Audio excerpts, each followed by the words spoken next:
बोली गजानंद गणपति महाराज की जय। कार्तिक मास में आज दूसरे अध्याय की कथा हम सुनेंगे। इसमें हम सुनेंगे सत्यभामा के पूर्व जन्म की गुणवती की कथा।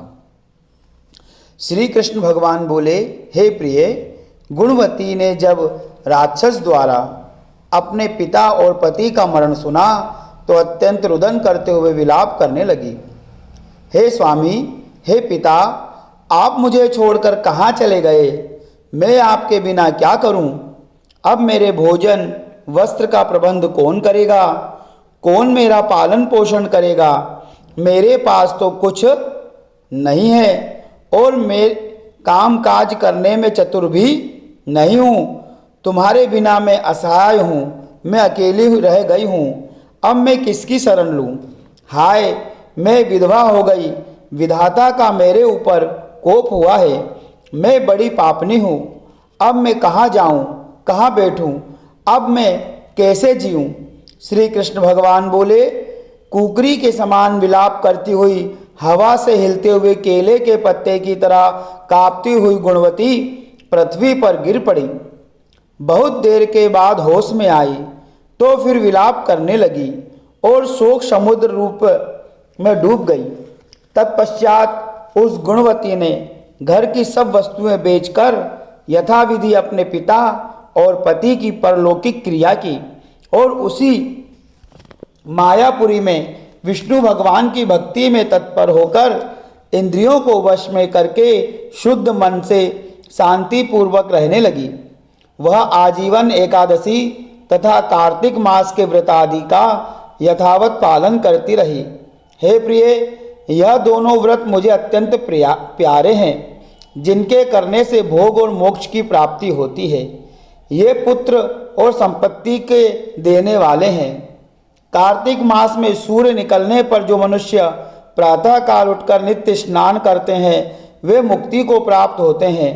जो मनुष्य कार्तिक मास में स्नान, जागरण, दीपदान, तुलसी के वृक्ष की पूजा करते हैं और विष्णु भगवान के मंदिर को झाड़ना, सातिया काटना तथा विष्णु की पूजा आदि का कार्य नियम पूर्वक करते हैं, वे जीवन मुक्त होते हैं।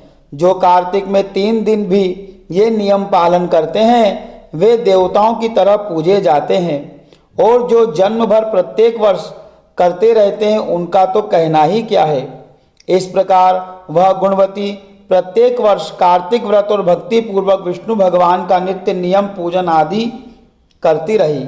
एक समय वह वृद्धावस्था के कारण रोग से दुर्बल हो गई और ज्वर से पीड़ित होने पर भी धीरे धीरे चलकर गंगा स्नान को गई। ज्यों ही पानी में उतरी, जाड़े के मारे थरथर कांपने लगी। उसी समय गुणवती ने आकाश से अपनी तरफ आता हुआ एक दिव्य विमान देखा। उस विमान में शंख, चक्र, गदा, पद्म आदि आयुधों को लिए हुए विष्णु रूप चतुर्भुज धारी पार्षद विद्यमान थे। वे गरुड़ की ध्वजा वाले अप्सराओं से युक्त उस दिव्य विमान में गुणवती को बैठाकर वैकुंठ ले गए। उस विमान में बैठी हुई गुणवती प्रदीप्त अग्नि के समान सुशोभित थी। इस प्रकार वह कार्तिक व्रत के प्रभाव से मेरे पास वैकुंठ धाम में आ गई। बहुत समय बाद जब ब्रह्मादि देवताओं की प्रार्थना से मैं पृथ्वी लोक पर आया तब वे मेरे गण भी मेरे साथ आए। हे भामिनी, ये सब यादव मेरे गण हैं। तुम्हारे पिता देव शर्मा भी इस जन्म में सत्रजीत यादव होकर आए हैं तथा तुम्हारे पति चंद्र शर्मा इस जन्म में अक्रूर हैं। हे सुबह, तुम वही गुणवती हो जो कार्तिक के स्नान के प्रभाव से मेरे लिए अत्यंत प्रिय हो। पूर्व जन्म में तुमने जो मेरे मंदिर के सामने तुलसी का बगीचा लगाया था उसी के पुण्य के कारण यह कल्पवृक्ष तुम्हारे आंगन में है।